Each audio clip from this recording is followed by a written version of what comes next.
কিরে পিঙ্কি ওইভাবে তাকিয়ে আছিস কেন? খাবি নাকি? খাবো।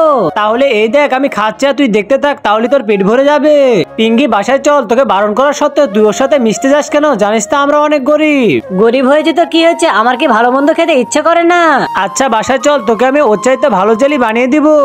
বন্ধুরা তোমরা দেখলে তো আমরা গরিব বলে রাতুল আমার ছোট বোনকে অনেক অপমান করেছে, আর ছোট বোনের অপমান সহ্য করতে না পেরে তার জন্য অনেক সুন্দর করে জেলি বানাতে লেগেছি। আরে ভাইয়া, তুমি যে আমার জন্য এত কষ্ট করে জেলি তৈরি করছো, তোমার ভিডিওতে কেউ লাইক সাবস্ক্রাইব করবে? চিন্তা করিস না বোন, সবাই এই ভিডিওতে বেশি বেশি করে লাইক সাবস্ক্রাইব করে দিবে যারা আমার মতো ছোট বোনকে বেশি ভালোবাসে। এই তো অনেক কষ্টের পর জেলিটি তৈরি করে ফেলেছি। কিরে পিঙ্কি ওইভাবে হা করে দাঁড়িয়ে আছিস কেন? খাবি নাকি? পিঙ্কি এই দেখ তোর জন্য আমি জেলি বানিয়ে নিয়ে এসেছি। থ্যাংক ইউ ভাইয়া। এই নে এবার জেলিগুলো খেয়ে দেখ। বন্ধু আমি কি একটা নিতে পারি? আরে এটা আবার বলতে হবে নাকি? জেলিগুলো আমরা সবাই মিলেই খাবো। বন্ধুরা ভিডিওটি তোমাদের কাছে কেমন লেগেছে কমেন্টে বলে যেও।